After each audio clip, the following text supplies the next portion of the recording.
2월 9일 정치부회 시작합니다. 이른바 환경부 블랙리스트 사건으로 재판에 넘겨진 김은경 전 환경부 장관이 조금 전 징역 2년 6개월의 실형을 선고받았습니다. 1심 재판부는 법정 구속도 했는데요. 명백한 사실도 다르게 진술하고 증거를 인멸할 우려가 있다고 밝혔습니다. 김 전 장관은 이전 정부 때 임명된 공공기관 임원들에게 사표를 받고 그 자리에 청와대가 점 찍은 인물이 임명되도록 채용에 개입한 혐의로 기소됐습니다. 이런 가운데 백운규 전 산자부 장관에 대한 구속영장은 기각됐는데요. 법원은 범죄 혐의에 대한 소명이 충분치 않다고 판단했습니다. 여권은 검찰의 월성원전 수사가 무리한 정치 수사였음이 입증됐다고 주장했습니다. 자, 조 반장, 오늘 황희 문체부 장관 후보자에 대한 인사청문회가 열렸잖아요.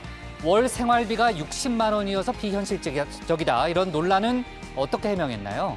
네, 황 후보자는 자신이 그렇게 얘기한 적이 없다면서 실제로는 학비를 빼고 월 300만 원쯤 생활비로 썼다. 이렇게 해명을 했습니다. 300만 원이요? 네. 그 통장에 돈이 하나도 없을 거란 전제로 60만 원이라는 숫자가 나온 거다. 이렇게 설명을 하기도 했습니다. 네.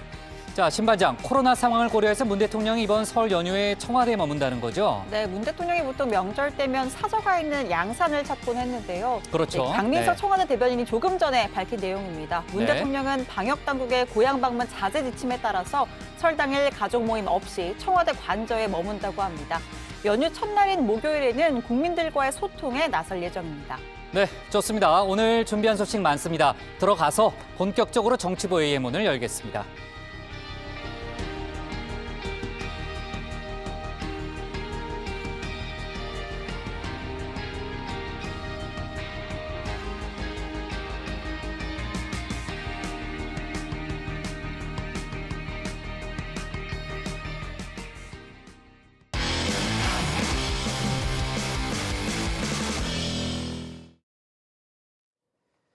네, 오늘은 여야 재보궐 관련 소식부터 짚어보겠습니다. 먼저 여당 소식인데요. 민주당은 오늘 가덕도 신공항 띄우기에 나섰습니다. 이낙연 대표는 여의도, 그리고 김태년 원내대표는 부산 가덕도에서 신공항에 더해서 메가시티를 공약했습니다. 이런 가운데 민주당 박영선 서울시장 후보는 어제 국민의힘 나경원 후보에 이어서 오늘은 오세훈 후보와 설전을 벌였는데요. 본격적으로 기본소득 이슈 띄우기에 나선 이재명 지사 소식까지 민주당 관련 소식을 유정아 반장이 정리해봤습니다. 네, 오늘은 오랜만에 첫 순서 발제를 맡게 됐습니다. 오늘의 주제는 육, 해, 공. 육지와 바다, 하늘을 모두 아우르는 말인데요. 여정회 가족들이 뭘 좋아할지 몰라서 육해공을 모두 준비했습니다. 맨 처음은 해, 바다로 갑니다. 부산으로 향한 더불어민주당 지도부 얘기입니다. 민주당 지도부가 부산을 찾은 건 올해 들어서 벌써 3번째입니다. 이거 돈 다시 빼시겠어요? 아니면 묻고 더블로 가시겠어요? 묻고 더블로 가. 네, 요즘 여정회에 자주 등장하는 장면이죠. 가덕도 신공항을 한창 추진 중인 민주당. 오늘은 메가시티까지 더블로 가겠다고 했습니다. 가덕도 신공항을 동남권 메가시티를 위한 명실상부한 관문공항으로 건설하겠습니다. 첨단 물류산업 육성을 위해 배후단지를 구축할 것입니다. 가덕도 신공항 건설은 직접 일자리 53만 개를 창출하고 건설, 물류, 항공산업 등 관련 산업의 일자리 선순환 효과도. 네, 가덕도 신공항에 신항만, 철도를 더해서 부산을 물류 플랫폼으로 만든다는 겁니다. 가덕도 신공항 특별법을 오는 26일에 본회의에서 처리하겠다고 시한도 못을 박았는데요.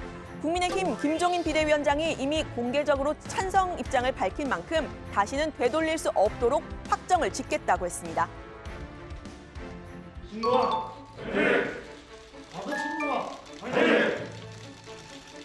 네, 비슷한 시각 서울 여의도에서는 이낙연 대표가 나섰습니다. 가덕도 신공항은 기정사실화가 됐고 이제 신공항 이후에 부, 울, 경, 부산, 울산, 경남의 발전 전략, 즉 메가시티 계획을 준비해야 한다고 했죠. K 뉴딜 본부장인 이광재 의원이 등장해서 고 노무현 전 대통령을 소환했습니다. 신공항, 신항만, 철도 이것을 연결해서 싱가포르와 상하이를 넘어서겠다는 전략이 이명박 정권, 박근혜 정권에 들어서면서 무산됐습니다. 네, 토론회에서는 부산이 물류 중심지가 될 수 있다면서 세계 지도를 뒤집어서 이렇게 보여주기도 했는데요. 노무현 대통령의 유업, 가덕도 신공항이 선거를 앞두고 결국 실행이 되는 걸까요? 2월 국회를 지켜봐야겠습니다. 묻고 더블로 가. 네, 묻고 더블로 간 사람 또 있었죠. 불과 일주일 전 부산을 찾았던 국민의힘 김종인 비대위원장입니다. 부산 민심을 잡기 위해 또 한 가지 생각을 그 자리에서 플렉스했습니다. 세계적 물류 교통도시 부산으로 거듭나게 할 것입니다. 또한 부산 가덕도와 일본 교수를 잇는 한일 해저 터널 건설도 적극 검토해 나갈 것입니다.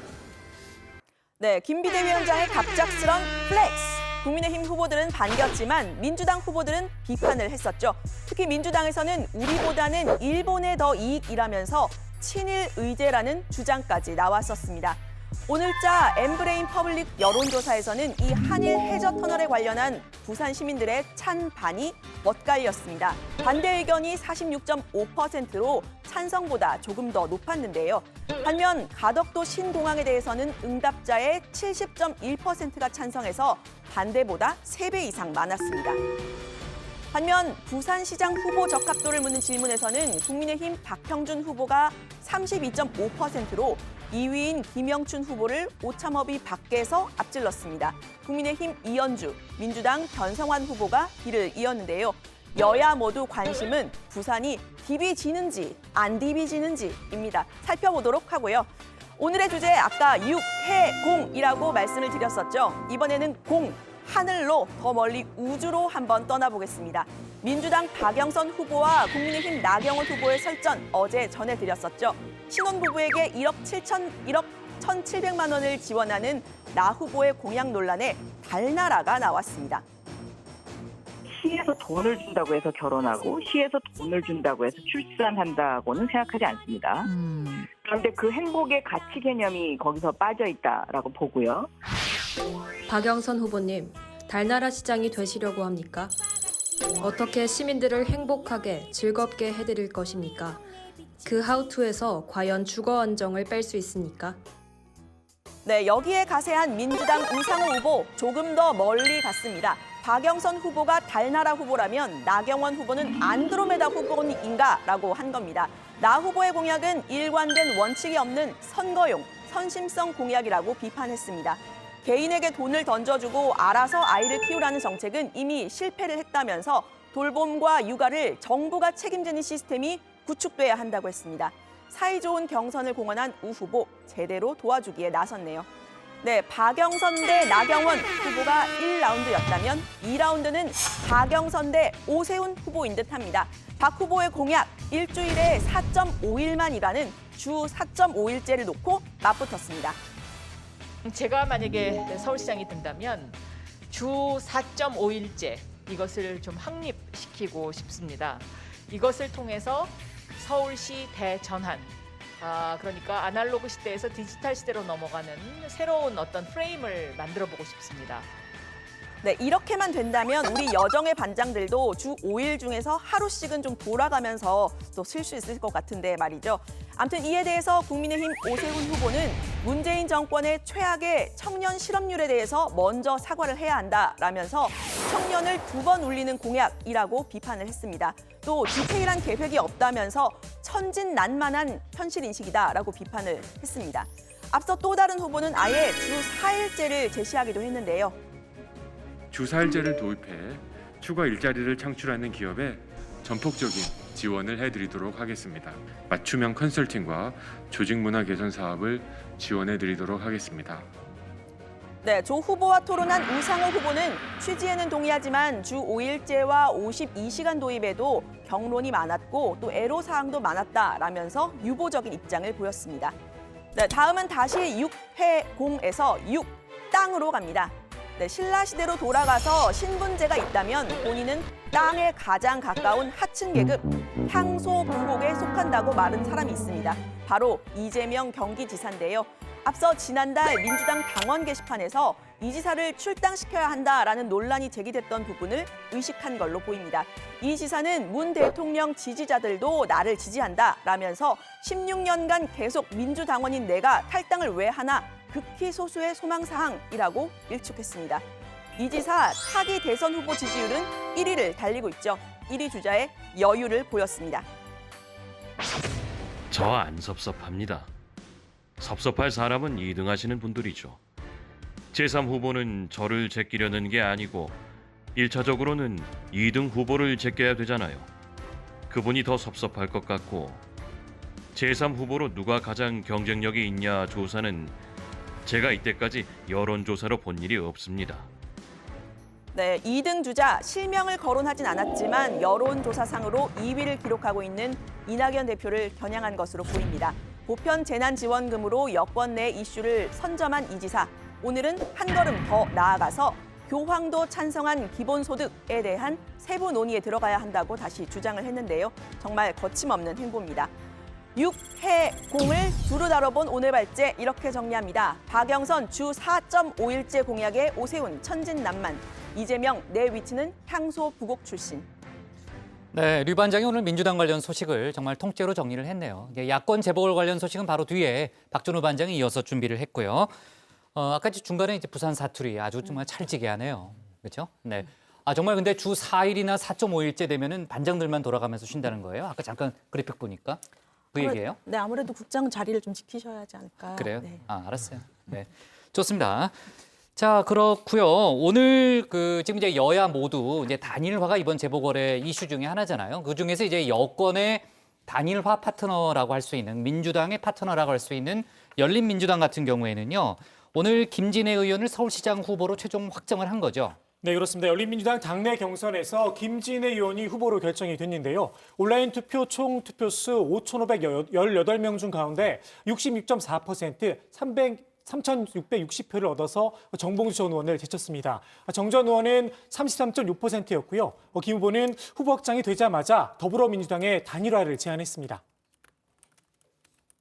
자존감이 튼튼한 열린민주당 지지자들의 마음을 열고 싶다면, 이 마음을 얻고 싶다면 더불어민주당은 후보 단일화 일정과 방식을 열린민주당에 제안하십시오. 우리에게는 10년 전 보궐선거를 승리로 이끈 박원순, 박영선 단일화 성공 모델이 있지 않습니까? 단일화와 관련해서 민주당은 공식적인 입장을 내놓지 않았는데요. 민주당 서울시장 후보인 박영선, 우상호 후보는 모두 환영의 입장을 내놨습니다. 네, 김 후보는 첫 일성에서 고 노무현 전 대통령을 언급했습니다. 정치란 변화에 대한 희망이라는 큰 깨달음을 노 전 대통령에게서 얻었다고 했는데요. 그러면서 스스로 뉴페이스이자 돌풍과 빅뱅을 일으킬 후보라고 했습니다. 본인이 MB식 불도저 개발을 비판한 도시 전문가라는 점을 내세웠는데요. 그런데 김 후보에게 의문의 일패를 당한 사람이 있습니다. 한번 들어보시죠. 서울시장 선거 저 김진애가 승리하겠습니다. 거품에 도취하고 있는 박영선을 이기겠습니다.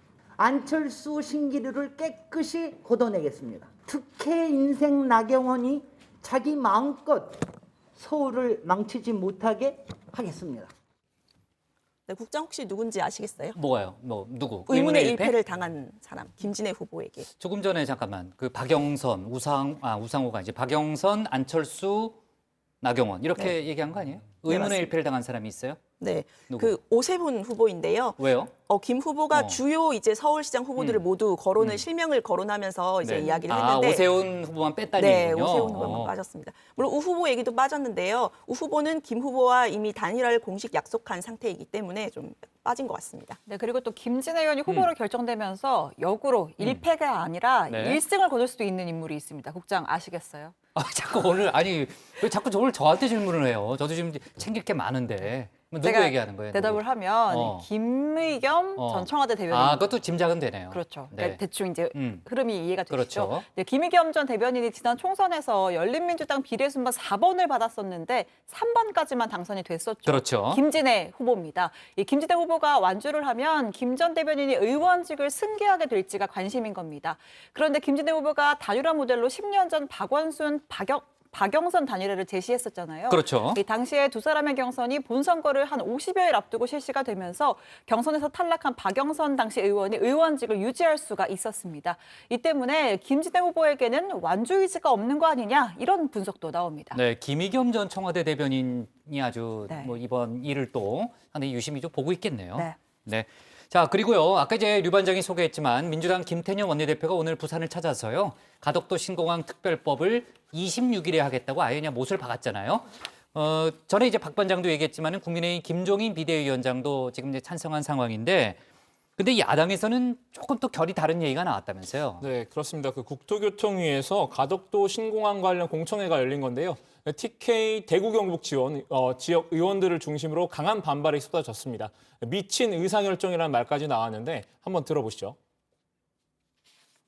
가덕도 공항을 타당성 없이 조사 없이 바로 건설하자는 게 과연 말이 되는 것인지 정말 이 비양심적이고 어떻게 보면 참 그 미친 의사 결정에 우리가 그대로 순응해야 되는지에 대해서 정말 자괴감을 느낍니다. 정의당에서도 반발이 나왔습니다. 가덕도 신공항을 정치공항이라고 규정을 하면서 우리가 지금 어느 시대에 살고 있느냐 이렇게 반문했습니다. 탄소 중립 비전을 선언하고 그린 뉴딜을 내걸고 있는 정부 하에서 이런 토건 경쟁을 선도하는 것이 과연 말이 되나? 특히 이제 보궐선거와 내년 대선 앞두고 지금 거대 양당이 더 빨리, 더 세게 지금 토종 경쟁으로 치닫고 있는 모습을 보면서 네. 자, 그리고 이거 좀 다른 뉴스인데요. 전직 대통령 박근혜 씨가 오늘 서울구치소로 돌아갔다는 거죠? 네, 그렇습니다. 박근혜 씨가 20일 만인 오늘 서울구치소로 복귀를 했습니다.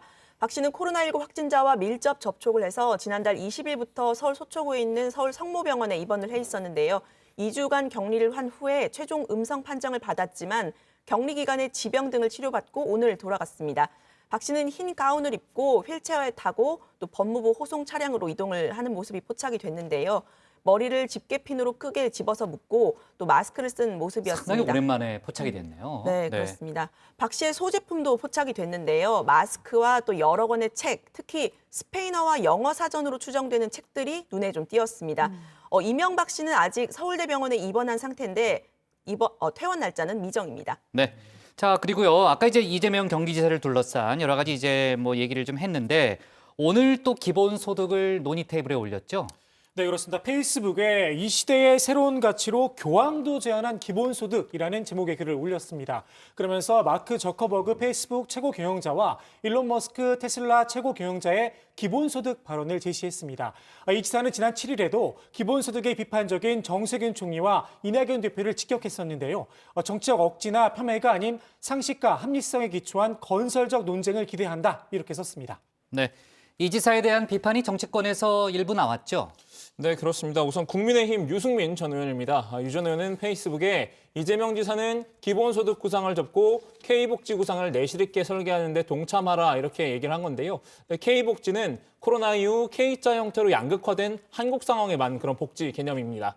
유 전 의원은 코로나 이후 양극화가 심화된 상황에서 월소득 100만 원인 저소득층과 1,000만 원인 고소득층에게 똑같은 기본소득을 지급하는 것은 공정과 정의에 반하고 소비 촉진 효과도 부족하다 이렇게 지적했습니다. 네, 또 임종석 전 청와대 비서실장도 어제 비슷한 논조의 비판글을 페이스북에 썼습니다. 네. 기본소득이라는 아이디어가 우리 현실에서 공정하고 정의롭냐라며 이 지사를 저격한 건데요.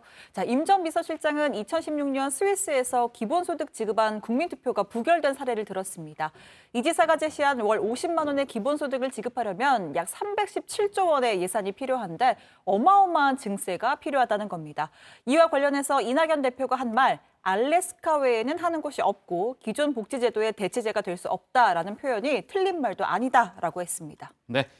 자, 민주당을 중심으로 해서 육해공 이슈를 두루 다뤄봤는데요. 뭐 이어서 이제 야당 쪽도 저희가 알아보도록 하겠습니다. 일단 여당 발제는 이렇게 제목을 잡겠습니다. 박영선 주 4.5일제 공약에 오세훈 천진난만, 이재명 내 위치는 향소부곡 출신으로 제목을 잡겠습니다. 다음은 박준우 반장의 발제를 들어보겠습니다.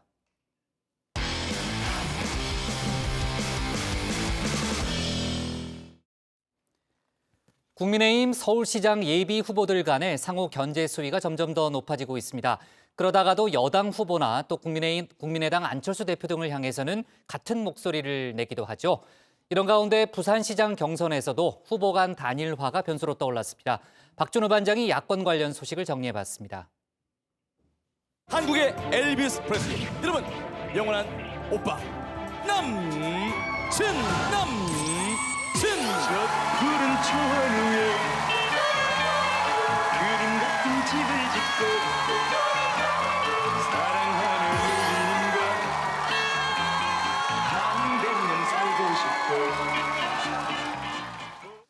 저 푸른 초원 위에 그림 같은 집을 짓고 싶은 분이 가수 남진 씨만 있는 건 아닌가 봅니다. 여기 또 한 명이 있는데요. 바로 이분입니다. 저 푸른 초원 위에 그림 같은 집을 짓고 빠바빠바빠빠. 근데 남진 씨 보는 순간 그림 같은 집을 짓고 우리 요새 맨날 이야기하는 게 부동산 아닙니까? 부동산. 이 살고 싶은 집을 많이 짓게 하고 사고 싶은 집은 사고 팔고 싶은 집은 팔고 살고 싶은 데서 살게 하는데 이제 숲과 그림이 어우러진 그런 서울을 만들겠다 이런 얘기를 하는데 초원 위에 집을 짓고 하니까 제 공약이 생각이 나네요. 네, 국민의힘 서울시장 예비후보죠. 나경원 전 의원이 최근 남진 씨를 만났다면서 자신의 유튜브에 저 영상을 올린 건데요. 보시다시피 부동산 공약을 강조하고 있죠. 서울에 초원이 있는지는 모르겠지만요. 그린벨트를 말하는 건가 싶기도 하고요. 아무튼 그중에서도 청년 신혼부부가 내 집 마련할 때 대출이자를 최대 1억여 원까지 지원하겠다는 공약이 구설에 올랐었죠. 같은 당 후보인 오신환 전 의원이 허경영 국가혁명당 대표에 빗대서 나경영 아니냐 이렇게 비판하기도 했었습니다. 나 전 의원 잠깐 발끈하긴 했었지만 오늘은 갑자기 태도를 바꿨습니다. 저는 미래 세대를 위해서라면 나경영 돼도 좋다고 생각합니다. 제가 2기가 되면 더 드리고 싶습니다. 이번에 시장 보궐선거로 1년 하고 그다음 또 시장이 되면 더 많이 더 드릴 수 있다 그 말씀이신 거예요? 더 많이 드려야 한다. 지금 공약은요. 사실은 서울시 예산의 100분의 1 정도 쓰는 겁니다. 그러니까 최대로 이자 지원이 많이 나갔을 때 그래서 저희가 이제 예산 추계가 다 끝난 것이고 미래 세대를 위해서라면 지금 당장은 허경영이 돼도 괜찮다는 얘기인가요? 망설이지 말고 right now. Right now, 네. 나경원, 허경영 두 사람 최근 정말 결이 비슷한 발언들을 내놓고 있긴 하죠. 문재인 대통령이 대통령이 됐을 때 우리나라 출산이 40만 명이면 2년 반 지나서 27만 명으로 줄었죠. 그렇죠, 출산율이. 우리나라 출산율이요. 문재인 정권 시작할 때 40만 명이 넘었습니다. 그런데 지금 2017, 18, 19, 20을 거치면서 작년에 27만 명입니다. 한 해에 아이가 27만 명밖에 태어나지 않는다는 거. 이거는 재앙입니다, 재앙. 오 전 의원은 나 전 의원의 이런 행보가 여전히 탐탁지 않은 모양입니다. 지금까지 나 전 의원이 한 말을 종합해보면 청년 신혼부부들이 반값 아파트에 입주할 수 있게 해준다는 건데 거기다가 대출이자까지 내주면 중복 혜택이 아니냐 이런 거죠. 오늘은 자신의 유튜브에 이런 영상도 올렸습니다.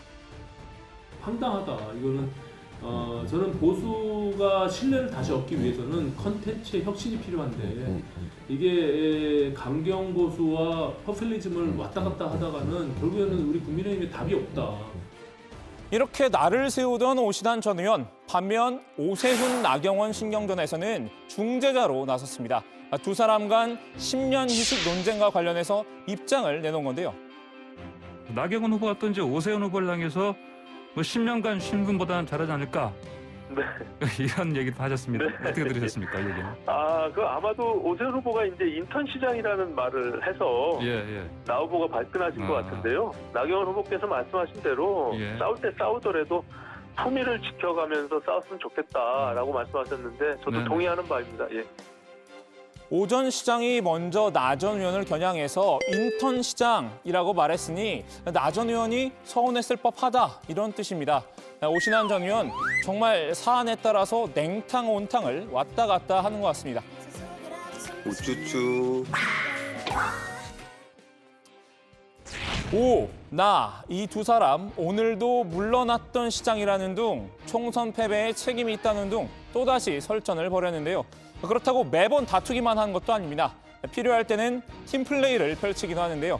어제는 국민의당 안철수 대표도 김명수 대법원장 임명에 책임이 있다고 한 목소리로 비판했었죠. 오늘은 여당을 향해선 협공을 벌였습니다. 공격 대상은 박영선 전 장관이었습니다. 먼저 오전 시장은 박 전 장관의 주 4.5일제 공약을 두고 꿈속에 사는 박영선 후보의 청년과 중소기업인들은 절망이다라는 제목의 글을 페이스북에 올렸습니다. 법적 권한도 없는 서울시장이 주 4.5일제를 확립하겠다? 디테일한 실행 계획도 없는 꿈 같은 말을 청년들 앞에서 비전이라고 제시한 거다. 이렇게 지적을 했는데요. 나 전 의원도 오늘 박 전 장관을 향해서 비슷한 취지의 말을 했습니다. 박영선 후보한테 달나라 시장 되시려고 하는가 이렇게 쓰셨던데 그게 그럼 이 의미와 통하는 건가요? 이건 무슨 의미입니까? 행복이라는 것이요. 행복해야 된다. 맞습니다. 행복해야죠. 근데 거기에 대해서 하우를 제시해 주셔야 되는 거 아닌가요? 그런데 그런 말씀을 안 하시고 행복 운운하시니까 아름다운 레토릭을 말씀하시길래 달나라 시장이 생각했어요. 나 후보의 공약에 행복이 빠져 있다. 이런 말을 한 박 전 장관의 지적에 저런 답을 내놓은 건데요. 꿈속에 산다, 달나라 시장이냐 어쩐지 느낌이 비슷하죠. 팀플레이 할 때는 두 사람 쿵짝이 잘 맞는 것 같기도 합니다. 자, 이제 부산으로 잠깐 내려가 보겠습니다. 부산은 지금 후보들 간 견제 수위가 서울보다 훨씬 높은 것 같기도 한데요. 먼저 부산 찌짐의 두 번째 이야기 보시고 발제 이어가겠습니다. 부산 찌짐. 찌짐골목 상윤회장 후보 자리를 두고 한바탕 난리가 난 희민의 찌짐. 6 식구 중 2명은 이미 포기했다. 남은 4명 중 제일 유력한 후보는 형준이. 하지만 나머지 3명도 잠자코 앉아만 있는 건 아니다. 형준이 자는 깜도 안 되나가 왜 자꾸 설치되노? 현주야, 승훈아, 우리끼리는 그만 싸우고 셋이 뭉쳐야 하지 않겠나? 맞다. 형준이는 아가 인성이 글렀다 아이가 인성이. 자가 회장되는 꼴을 못 본다. 그래도 3대1은 너무한 거 아이가? 낸 좀에만 더 생각해볼란다. 국민의힘 부산시장 경선은 지금 1강 3중의 구도입니다. 하지만 1강인 박형준 전 국회 사무총장에 대항한 나머지 새 후보들의 연대 움직임이 감지됐습니다.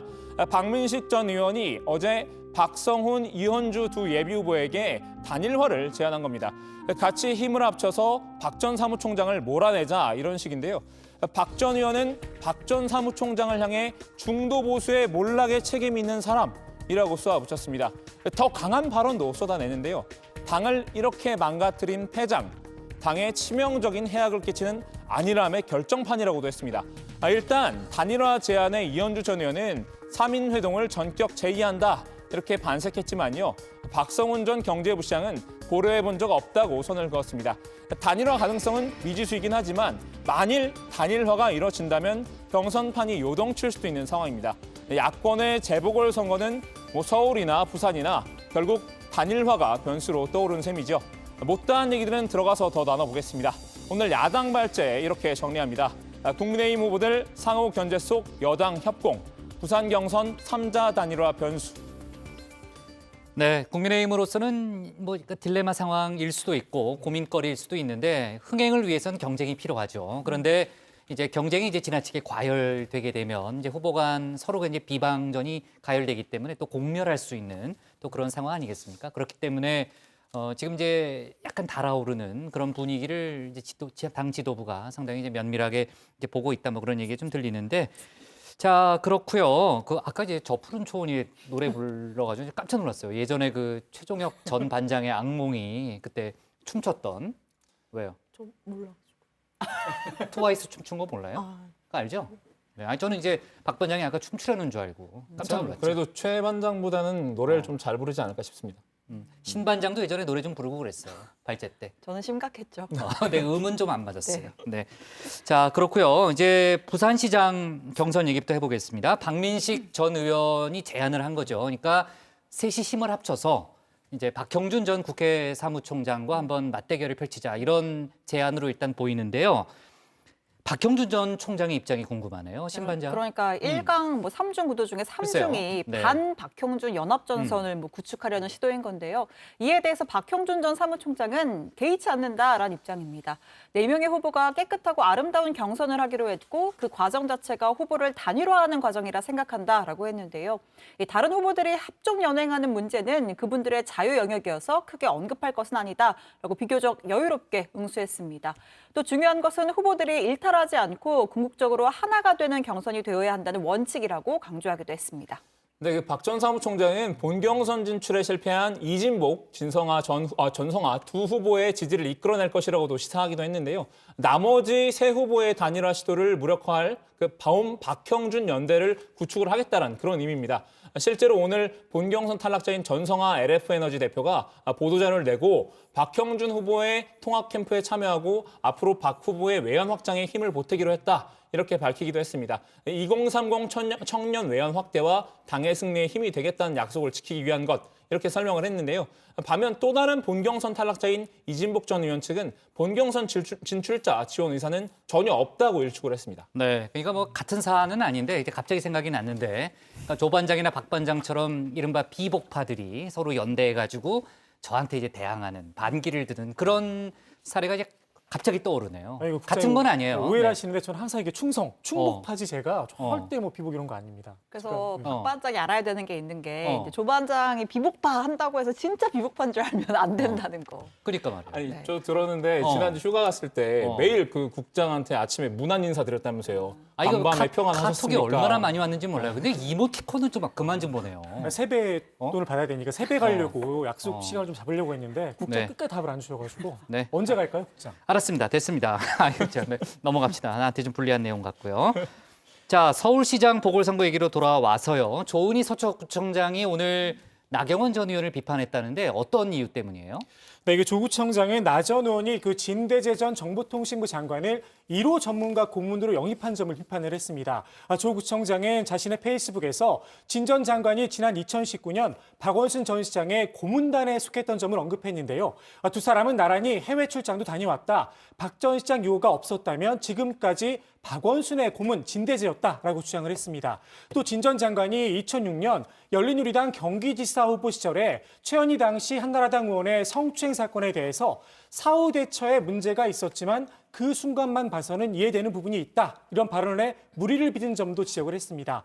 이어서 아무리 급해도 성추행으로 얼룩진 박원순 10년 서울을 다시 찾으려는 입장에서 볼 때 행여나 박원순 시즌2가 되지 않을까 염려가 된다 꼬집었습니다. 네, 그러니까 진대재 전 장관의 과거 발언, 지금 얘기했던 그 발언을 놓고 볼 때 성인지 감수성이 부족한 거 아니냐. 그런 취지에서 아마 비판을 한 것 같은데 나경원 전 의원이 진 전 장관을 영입한 데 대한 설명을 한 건 있어요? 네, 사실 진대재 전 장관이 노무현 정부의 장관이었잖아요. 그렇죠. 예, 원래는 15년 동안 삼성전자에서 일하다가 노무현 정부의 출범과 함께 정보통신부 장관으로 임명이 됐었는데요. 지난 2006년 3월까지 3년 동안 정보통신부 장관을 역임했습니다. 열린우리당 후보로 경기지사 선거에 나가기도 했었는데요. 어찌 보면 여권 인사라고도 할 수 있는 진 장관이 나 전 의원의 캠프에 합류한다는 소식이 그래서 좀 의외로 느껴지기도 했습니다. 나 전 의원은 진 전 장관의 영입 이유를 이렇게 밝혔는데요. 한번 들어보시죠.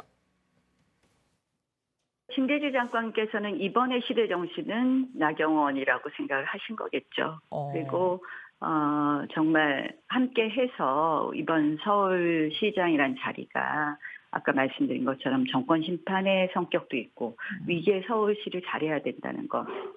코로나 위기를 극복하는 것뿐만 아니라 잘해서 미래 도시에 대한 우리가 근간을 만들어야 되지 않겠습니까? 그런 점에서 같이 하시겠다는 뜻을 표해 주셨고요.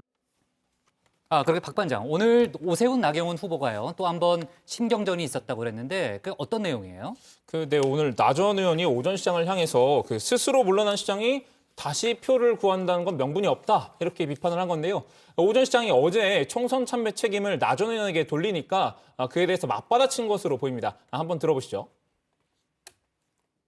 오세훈 후보야말로 10년 전에 아이들 점심값 주는 것을 이유로 해서 당과 한마디 상의도 없이 본인의 직을 걸었습니다. 그래서 무상급식을 반대하면서 주민투표를 밀어붙였고 그리고 그것을 이유로 본인이 시장에서 사퇴를 해버렸습니다. 그래서 사실은 스스로 물러난 시장이 다시 표를 구한다는 것은 저는 본선에서 굉장히 경쟁력에 또 본선의 명분이 없다 이렇게 봅니다. 그러니까 오세훈 전 시장은 나 전 의원이 이렇게 날을 세우자 10년 전 상황을 이렇게 해명을 했는데요. 이어서 들어보시겠습니다. 당과 상의가 있었다 없었다 하는 것은 사실 중요한 요소는 아니죠.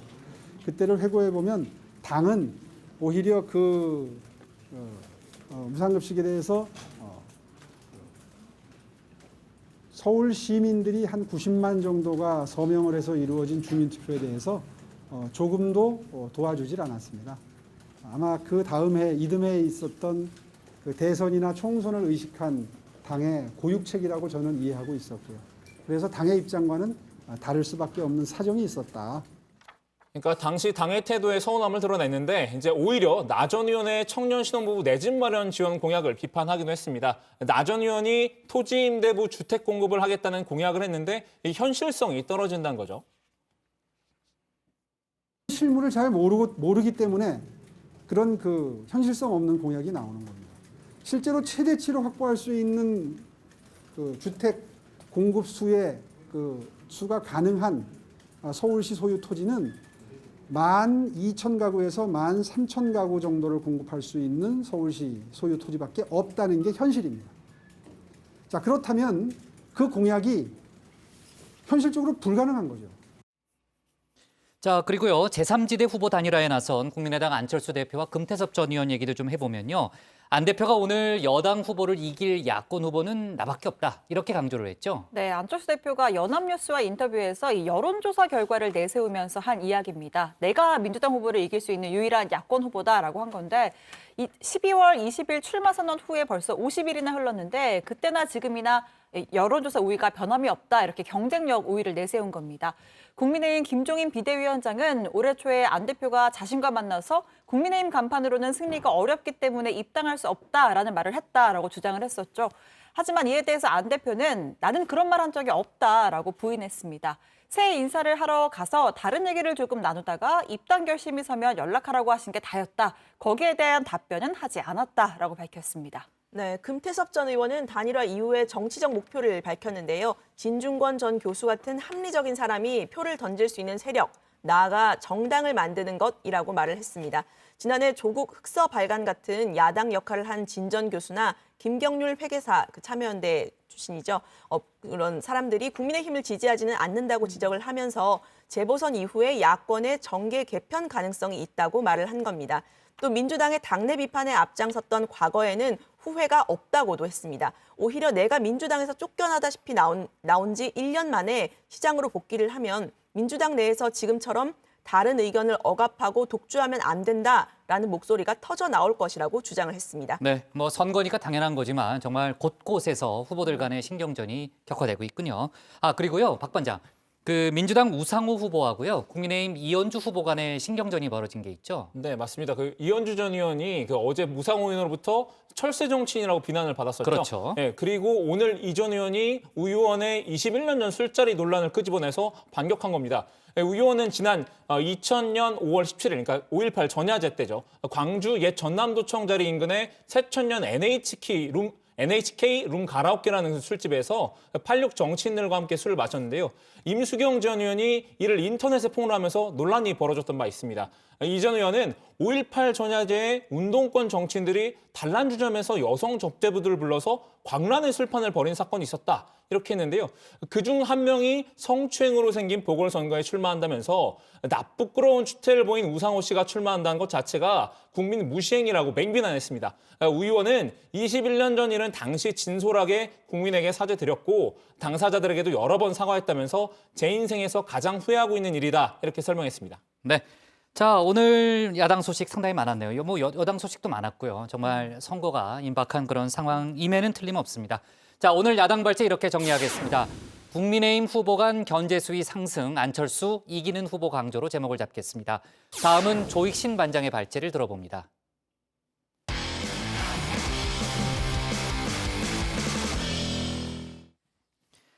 거짓말 해명 논란이 불거졌죠. 김명수 대법원장의 거취 문제를 놓고 야당의 압박이 거세지고 있습니다. 국민의힘은 김명수 대법원장이 설 이전에 사퇴하지 않으면 고발 조치에 나서겠다고 했는데요. 관련 내용을 조익신 반장이 정리해봤습니다.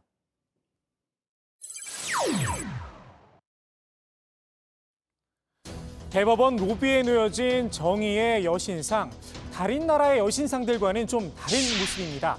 한 손에 저울을 들고 있는 건 같지만 다른 손에는 칼 대신 법전이 쥐어져 있습니다. 그리고 또 다른 특징은 눈을 뜨고 있다는 점입니다. 법조계에선 이렇게 설명을 한다고 합니다. 눈을 떠서 당사자의 사정을 살피고 저울에 달아서 공정성 있는 판단을 해보다가 그래도 부족하면 법전을 펼쳐 공부하고 정확한 판결을 내린다고 말입니다. 글쎄요, 어쩌면 이런 해석이 더 와닿을지도 모르겠습니다. 우리나라의 정의의 여신은 당사자의 신분과 지위를 확인해서 봐줄 사람인가 아닌가를 식별한 후에 형식적으로 저울에 다는 척을 하다가 손에 든 장부를 보고 나한테 뭘 갖다 준 사람인지 아닌지를 확인한 다음 심판한다. 사법부를 향한 국민들의 신뢰, 이 정도가 아니었을까 싶습니다. 그래서일까요? 양승태 전 대법원장은 퇴임식에서 이런 말을 남겼습니다. 오랜 역사적 교훈을 통해 이룩한 사법체계의 근간이 흔들리거나 정치적인 세력 등의 부당한 영향력이 침투할 틈이 조금이라도 허용되는 순간 어렵사리 이뤄낸 사법부 독립은 무너지고 민주주의는 후퇴하고 말 것입니다. 정작 본인이 사법농단 재판거래 혐의를 받았다는 건 안 비밀입니다. 정의의 여신이 국민이 아닌 정치권의 눈치를 살핀 겁니다. 상권 분립은 무너졌고 견제와 비판 기능은 사라졌습니다. 약자들의 마지막 보루, 대법원의 신뢰도 함께 금이 갔습니다. 그래서일까요? 김명수 대법원장은 취임 일성으로 사법부 독립을 강조했습니다. 저는 대법원장으로서 법관의 독립을 침해하려는 어떠한 시도도 온몸으로 막아내고 사법부의 독립을 확고히 하는 것이 국민의 준엄한 명령임을 한시도 잊지 않겠습니다. 그런데 안타깝게도 김 대법원장 역시 눈을 질끈 감지는 못한 듯합니다. 정의의 여신의 눈길 여전히 정치권에 머물고 있었습니다. 아니다 부인을 했지만 거짓말이란 딱지만 하나 더 붙었습니다. 똑같고 이야기하면 지금 뭐 탄핵하자고 저래 나고 펼치고 있는데 그거 내가 사주 쓰겠다고 하면 국회에서 무슨 이야기 듣겠냐 말이야. 정치적인 그런 것도 있고 상황은 또 다른 문제니까 사주 수립은 다른 이야기 못하잖아. 그런 비난을 받는 게 정말 적절할까. 국민의힘은 연일 맹공을 퍼붓고 있습니다. 김종인 비대위원장은 김 대법원장을 향해 입법부의 로비스트가 돼 탄핵 거래를 했다. 즉각 사퇴를 요구했습니다. 판사 출신이기도 하죠. 주호영 원내대표는 김 대법원장을 벌레에 비유하기도 했습니다. 사자 신중충이라는 말이 생각납니다. 사자가 죽으면 무서워서 밖에서 딴 짐승이 못 덤벼드는 반면에 사자 몸 안에서 더러운 벌레가 생겨서 사자를 모두 부패시키는 것입니다. 제발 법원의 이 사자 신중충이 되지 말고 조속히 물러나기 바랍니다. 국회 대정부 질문에선 문재인 대통령까지 소환됐습니다. 이제는 대법원장마저 대통령께 머리를 조아리는 상황이 됐습니다. 누가 머리를 조아립니까? 지금이 지금 조선 왕조 시대입니까? 더불어민주당도 방어에 나섰습니다. 거짓말보다 몰래 녹음한 것 자체가 문제라는 겁니다. 몰래 녹음의 이를 본인의 안위를 위한 수단으로 삼는 모습에서 법복에 의해 만들어진 신성한 이미지가 얼마나 허망한 것인가를 생각하게 됩니다. 국민의힘에선 민주당 이탄희 의원도 몰래 녹음을 했었다. 역공을 취했습니다. 이분들이 판사 출신인데 이 의원도 자신과의 상사 임종원이라고 이전에 법원 행정처 차장하시던 분인데 그분과의 대화를 녹음을 해서 이분은 진실 공방이 벌어졌을 때 그 진실 공방의 진위를 밝히려고 한 게 아니라 처음부터 그 녹취해서 고발을 했습니다. 그 행위는 어떻게 생각하시겠습니까? 몰래 한 녹음, 논란이 있을 수는 있습니다. 그런데 그 그보다 더 중요한 건 내용이 아닐까 싶습니다. 이탄희 의원의 녹음, 사법농단의 실체를 밝히는 증거로 활용됐습니다. 김명수 대법원장과의 대화 녹음이 거짓말을 밝혔던 말입니다. 이번 사태를 바라보는 판사들, 의외로 법원 내부는 잠잠합니다. 법원 내부망에 글 2개가 올라온 게 전부인데 댓글이 없는 무풀 상태라고 합니다. 법관들의 의사표명이 자칫 정치적 편가르기로 오용될까 대응을 자제하고 있다는 분석이 나옵니다. 사법농단 혐의로 탄핵을 당한 임성근 부장판사, 거짓말을 한 김명수 대법원장, 딱히 할 말이 없을 듯도 싶습니다. 지난 2018년이었죠. 검찰의 사법농단 수사가 한창이던 시절 김명수 대법원장이 화염병 테러를 당한 일이 있었습니다. 민사사건 재판에 불만을 품고 대법원장을 공격한 건데요. 당시 사법농단 의혹으로 추락한 사법부의 위상을 단적으로 보여준다는 이야기가 쏟아져 나왔었죠. 떨어질 대로 떨어졌던 사법부에 대한 신뢰, 지금은 회복이 됐을까요? 거짓말 논란 속에도 김명수 대법원장은 여전히 침묵을 지키고 있습니다.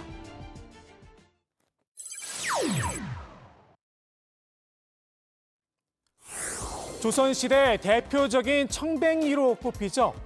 황희 정승입니다. 말 그대로 정승까지 지냈지만 청빈한 삶을 살았다고 알려져 있는데요. 멍석만 깐 허름한 집에 된장과 고추장밖에 없는 걸 본 세종이 정승이 어찌 이런 누추한 곳에 사느냐, 새 집을 지어줬다는 이야기도 전해집니다. 조선시대로 치면 정승까지는 아니지만 판서 정도는 되겠죠. 또 다른 황희 문화체육부 장관 후보자가 검소한 삶 때문에 입길에 오르내렸습니다. 지난 2019년 한 달 평균 생활비를 60만 원만 사용했다는 보도가 이어진 겁니다. 황 후보자는 3인 가족인데요. 통계청 자료에 따르면 지난해 3인 가족의 월 평균 지출은 290만 원이었습니다. 국민의힘은 황희 정승도 믿지 못할 자린고비 수준이라면서 의문을 표시했는데요. 오늘 황 후보자가 직접 해명을 내놨습니다. 제 생활비 중에 뭐 집세 빼고 보험료 빼고 뭐 여러 가지 어디에 그런 학비 빼고 그냥 그 카드 쓴 거 중에 잡힌 거 그거가 한 720만 원 되는데 그거를 12로 나눈, 또 그렇게 되면은 또 어떤 게 전제되냐면 제 통장에는 돈이 제로일 것이다. 이런 거가 다 이렇게 합쳐져서 아마 이제 60만 원이 계산이 됐는데 실제로 따져보면 한 학비 빼고도 한 300만 원 정도 나옵니다. 황 후보자의 월 60만 원 생활비설, 국회에 제출했던 근로소득 원청징수 영수증 때문이었는데요. 당시 연말정산에서 빠졌던 배우자의 카드 사용액과 월세, 관리비, 보험료 등도 공개를 했습니다. 월 300만 원의 생활비, 많지는 않지만 그렇다고 아주 적은 비용도 아닙니다. 황 후보자 가족의 통장 숫자도 문제가 됐었죠. 이것도 60만 원 생활비설에서 파생이 된 건데요. 쓴 돈도 적으면서 무슨 통장이 그리 많냐는 겁니다. 이에 대해서도 해명을 내놨습니다. 선거에 계속 출마하는 과정에서 통장을 새로 발급받은 거다 설명을 한 겁니다.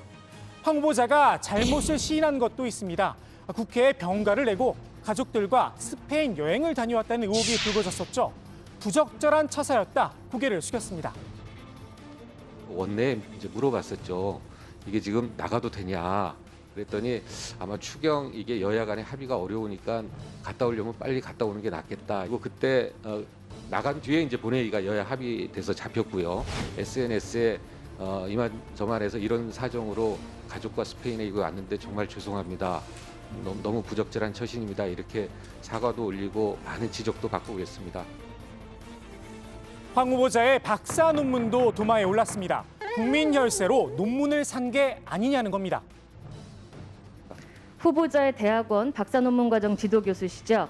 2천만 원을 받고 국토교통위로부터 발주를 받아서 연구를 진행을 하셨고요. 2017년 12월에 보고서를 완료하셨습니다. 후보자의 박사학위 졸업 논문이요. 2017년 12월에 완료가 돼서 박사학위를 취득하시게 됐죠. 지도 교수께서 연구 보고서를 완료해서 국회에 제출하셨던 그 시기와 후보자께서 논문을 완성했던 시기가 공교롭게도 일치합니다.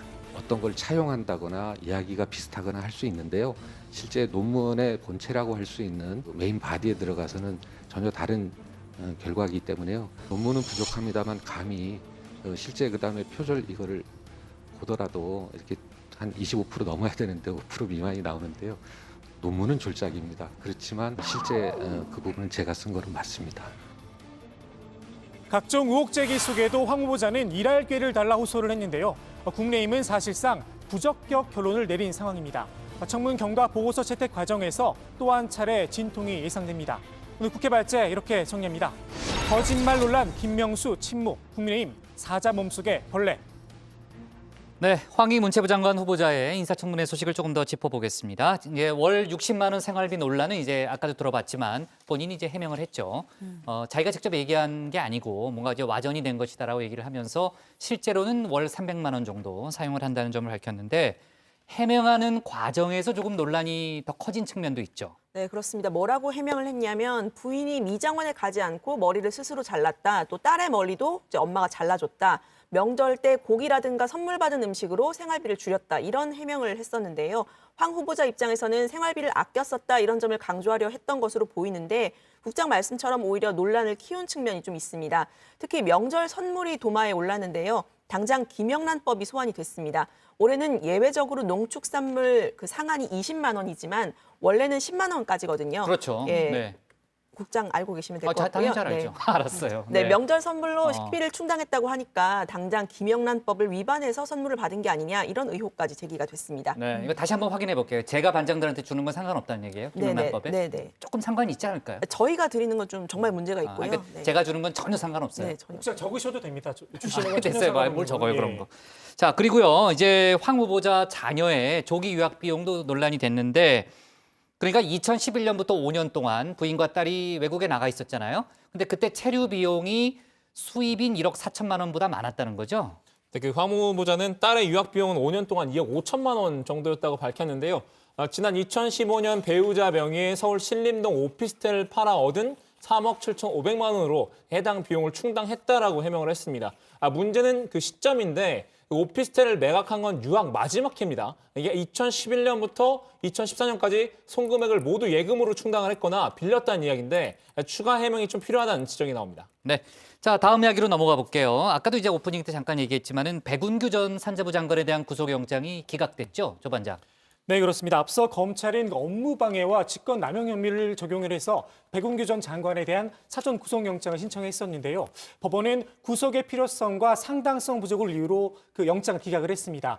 재판부는 백 전 장관 범죄 혐의에 대한 검찰 수명이 충분히 이루어졌다고 보기 부족하다면서 다툼의 여지가 있어 피의자에게 불구속 상태에서 방어권을 행사할 수 있도록 보장할 필요가 있다 이렇게 밝혔습니다. 신문을 마친 백 전 장관은 월성 1억의 조기 폐쇄는 국민의 안전을 최우선에 수립한 국정과제였다면서 적합하게 업무 처리를 했다 이렇게 거듭 강조했습니다. 검찰도 입장을 냈죠, 조 반장. 네, 그렇습니다. 검찰 관계자는 영장 기각 사유를 납득하기는 어려우나 더욱 철저히 수사할 예정이라고 짤막한 공식 반응을 내놨습니다. 청와대 등 이른바 윗선으로 향하려던 그 검찰의 계획에 차질이 불가피하다 이런 분석이 나옵니다. 네, 정치권 반응은 어떻게 나왔어요, 신 반장? 네, 일단 민주당의 경우 무리한 정치 수사에 따른 당연한 결과라면서 윤석열 검찰총장을 저격했습니다. 수사 시점, 배경 등이 정치적 중립을 의심받을 수밖에 없는 무리한 정치 수사라며 즉각 원전 수사를 중단하라고 촉구했습니다. 반면에 국민의힘은 꼬리 자르기다, 사법부의 독립성이 훼손됐다라고 지적했는데요. 감사원 감사 결과도 받아들여지지 않은 법원 판단에 의문이 든다면서 북한 원전 건설로 이어지는 정부의 위선을 일선 공무원 몇 명에게 덮어씌우는 것으로 정권은 꼬리 자르기 할 공산이 크다라고 주장했습니다. 네, 자 그리고 오후에 나온 속보죠. 그 윤석열 검찰총장이 판사 사찰 의혹에 관여했다는 그런 혐의에 대해서 서울고검이 무혐의 처분을 내렸다는 거죠. 네, 그렇습니다. 관련 그 판사 사찰 문건은 지난해 2월에 대검의 수사정보정책관실이 이제 작성을 했었는데요. 법무부는 이 과정에서 윤 총장의 직권 남용이 있었다고 보고 수사를 의뢰했었습니다. 서울고검이 이제 오늘 그 결과를 내놨는데 검찰총장을 포함해서 문건 작성에 관여한 사건 관계인들을 상대로 사실관계를 파악했다면서 이 다수의 판례를 확인했지만 혐의를 인정하기 어렵다고 판단했다고 설명을 했습니다. 이번 고검의 판단을 놓고 일각에서는 검찰이 공수처의 수사팀 구성에 앞서서 서둘러서 무혐의 결론을 내린 거 아니냐 이런 관측도 나왔는데요.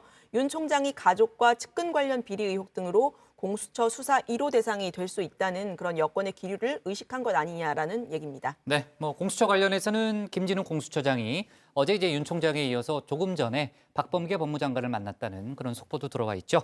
좋습니다. 오늘 국회 발제는 이렇게 정리하겠습니다. 거짓말 논란 김명수 침묵, 국민의힘 사자 몸속의 벌레로 제목을 잡겠습니다. 다음은 신혜원 반장의 발제를 들어봅니다.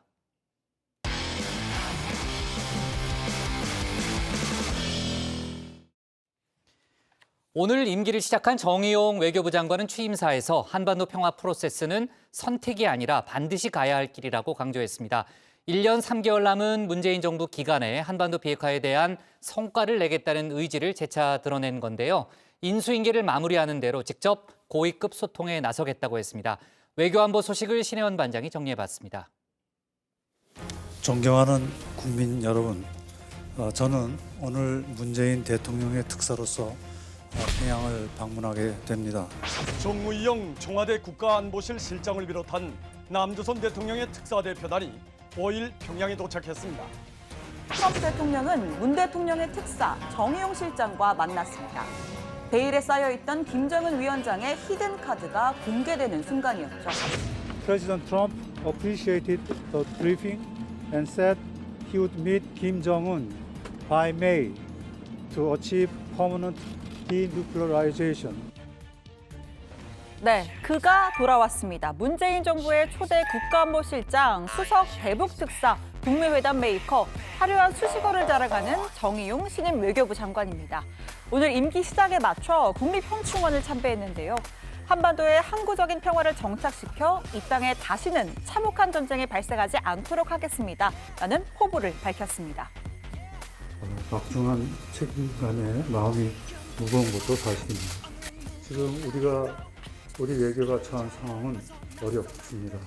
국제 정세의 불확실성이 심화되고 있어 선제적이고 전략적인 외교가 요구되는 상황입니다.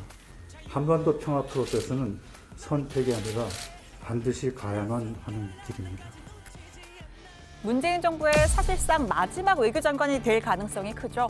1년 3개월 남은 기간 동안 한반도 평화 프로세스 재가동에 강력한 드라이브를 걸 것으로 보입니다.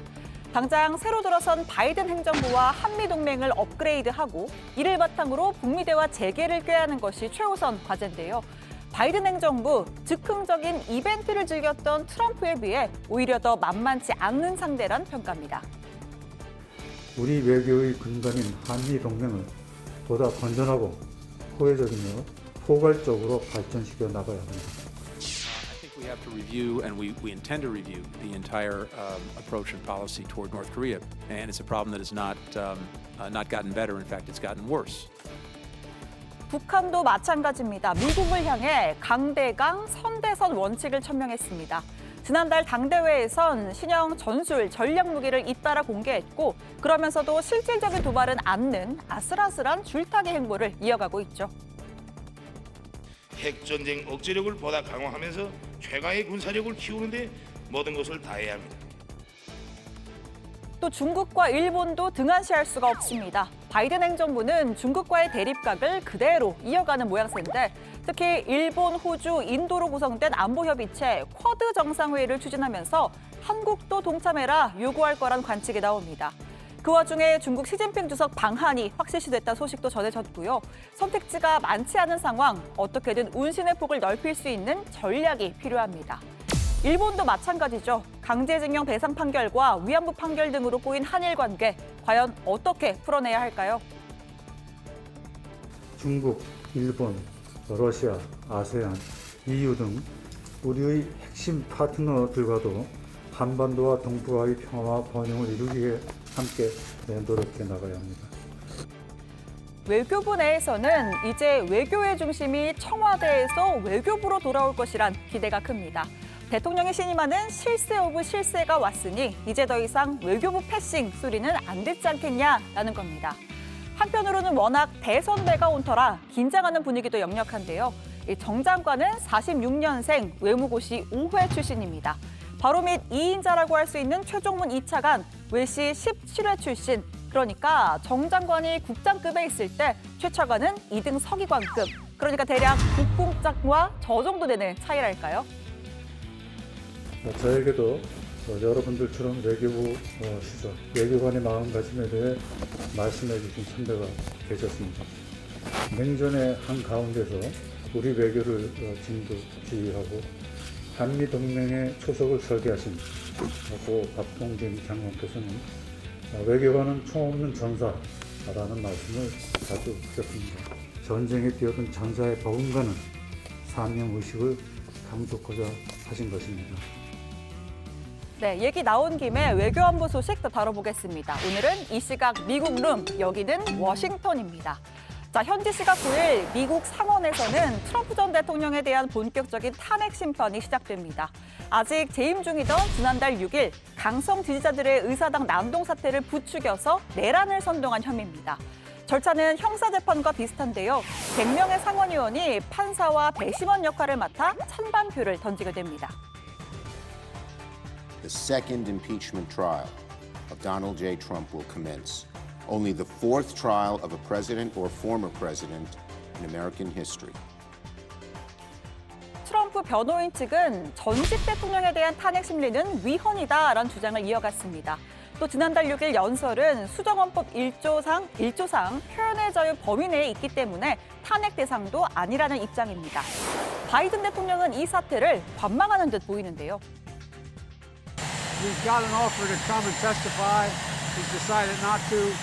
We'll let the Senate work that out. 미 상원 구성은 50대 50. 공화당 이탈표가 많지 않아서 탄핵안이 부결될 가능성이 높다고 합니다.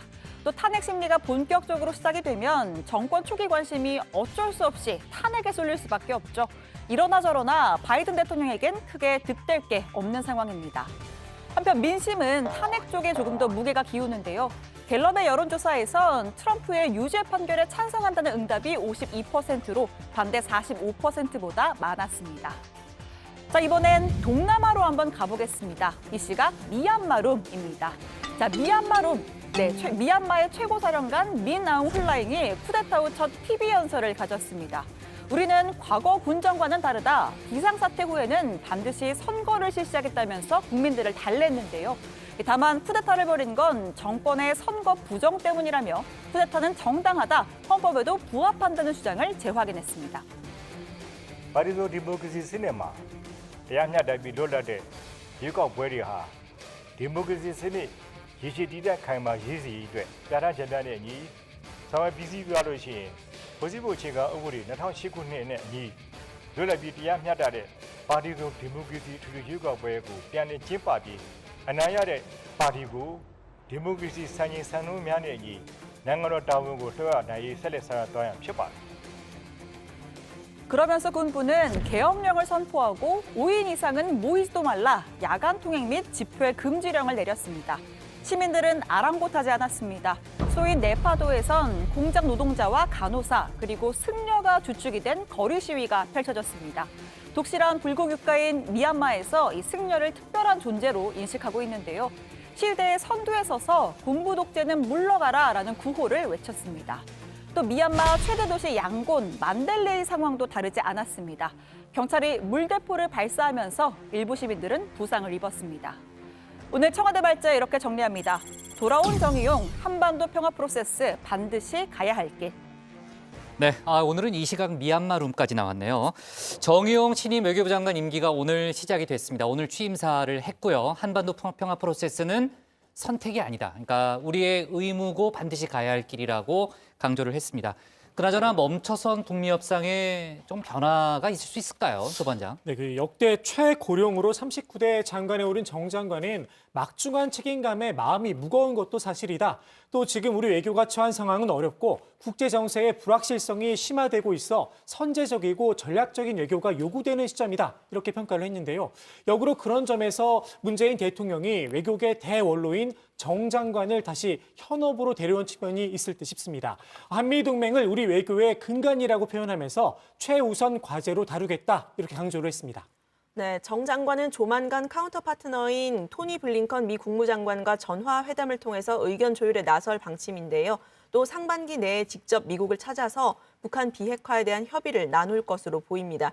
이와 관련해서 어제 고윤주 외교부 북미국장과 마크 네퍼 미국 동아시아 태평양 담당 부차관보가 화상 협의를 갖고 한미 외교장관 회담 등 고위급 교류 추진 방안을 논의한 것으로 알려집니다. 외교가에서는 북한 비핵화에 대한 한미 간 인식 차에 대비해서 정교한 전략 수립이 시급하다는 목소리가 나옵니다. 미국과는 제가 업무가 파악되는 대로 가급적 조기에 소통할 예정입니다. 한반도의 완전한 비핵화 목표를 가급적 조기에 달성하는 것은 한미 간의 공동의 목표이기 때문에 그것을 어떻게 이루어 나가냐 하는 데 대한 의견 조율도 굉장히 용이하게 할 수 있다고 저는 보고 있습니다. 신반장, 앞서 강경화 전 장관이 떠나는 소감도 밝혔죠? 네, 그렇습니다. 강 장관이 각종 도전이 고조되는 국제 정세 속에서 우리의 외교 전선을 확장하고 심화시키며 보낸 하루하루가 아주 보람차고 뿌듯했다, 이런 이임 소감을 밝혔습니다. 별도의 이임식은 갖질 않았고요. 가볍게 소감을 밝힌 뒤에 외교부 출입 기자들을 찾아서 작별 인사를 했는데 기자단에서 박수가 나오니까 강 전 장관이 뭐 이제서야 박수를 치시네요 하면서 농반 진반 말을 건네기도 했습니다. 뭐 섭섭한 점도 좀 있었다, 이런 일단 뜻으로 그렇게 해석이 되네요. 네, 보이는데요. 자, 이어서 언론의 비판적인 질타도 있었지만 그래도 더 정신을 바짝 차리고 운영을 잘 해왔다면서 외교부 직원들의 노고도 치하했습니다. 강 장관에게는 이 문정부와 함께 5년 임기를 채울 것이다라는 뜻의 오경화, K5 등의 별명도 붙었는데 결국 바이든 행정부 출범에 맞춰 교체가 됐습니다. 네. 자, 그나저나 내일은 이제 트럼프 전 대통령 이제 탄핵 관련 소식을 저희가 좀 전해야 될 것 같고요. 지난번에 바이든 대통령 취임식 때 그 축시 낭송으로 주목을 받은 흑인 여성이 있는데 슈퍼볼 개막 무대까지 오른다는 거죠? 네, 바로 지금 보시는 곧 나올 건데. 네, 지금 이 박 여성이죠. 반장만 나오는데요. 네. 네. 노란 정장에 빨간 머리띠를 하고 바이든 대통령 취임식에서 22살 최연소 축시 낭독자로 무대에 섰던 어맨다 고먼입니다. 본인이 스스로를 노예의 후손이자 홀어머니 손에서 자란 깡마른 흑인 소녀라고 소개를 했었는데요. 트럼프 대통령 탄핵 논의의 시발점이 됐던 그 국회의사당 습격 사건을 보면서 시를 썼다고 했습니다. We've seen a force that would shatter our nation rather than share it, would destroy our country if it meant delaying democracy. And this effort very nearly succeeded. But while democracy can be periodically delayed, it can never be permanently defeated. In this truth, in this faith we trust, for while we have our eyes on the future, history has its eyes on us. 네, 이 슈퍼스타로 떠오른 고먼, 슈퍼볼 역사상 최초로 개막 무대를 장식한 시인이 됐습니다. 녹화 영상으로 자작시 캡틴의 합창, 주장들의 합창을 낭독을 했는데요. 여기서 주장은 미국 프로풋볼 리그의 주장이 아닌 코로나 극복을 위해 일선에서 고군분투한 시민들을 의미했습니다. 네. 자, 영상이 더 있긴 있는데 저희가 내일 트럼프 대통령 얘기할 때 추가로 좀 다뤄보죠. 복마크 해야 되니까요. 복마크 해야 돼요, 네. 오늘은 또. 네, 또 중요한 사건을 또 언급을 해야 되기 때문에. 자, 좋습니다. 오늘 청와대 발제 이렇게 정리하겠습니다. 돌아온 정의용 한반도 평화 프로세스 반드시 가야 할 길로 제목을 잡겠습니다.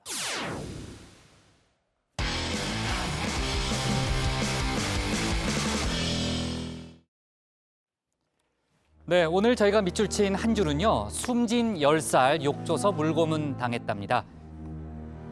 이모집 욕조에서 숨진 채 발견된 10살 여아가 이모 부부의 학대로 숨진 사실이 드러났습니다. 처음엔 욕조에 빠져 숨졌다고 신고했는데 알고 보니까 물속에 넣었다 빼는 물고문을 당한 걸로 확인됐습니다. 시신 곳곳에선 멍과 상처, 결박 흔적까지 나왔죠. 이모 부부는 훈육 차원에서 그랬다고 진술하고 있습니다. 이런 가혹행위를 어떻게 훈육으로 둔갑시킬 수 있을까요? 양부모의 학대로 16개월 정인이가 숨진 충격이 채 가시지도 않았는데 왜 이런 끔찍한 아동학대 범죄가 반복되는 건지 안타까움과 분노 또 슬픔을 동시에 느끼게 됩니다. 오늘 정치부에는 여기까지입니다. 저희는 내일 저녁 6시 20분에 다시 찾아뵙겠습니다. 네, 수고했습니다. 고생하셨습니다. 네. 잠깐만, 모레부터 설 연휴인가? 그렇습니다. 정치부에 하는 거죠? 제 주소 적어드릴까요? 게임이 설 끝나고 받아드릴게요.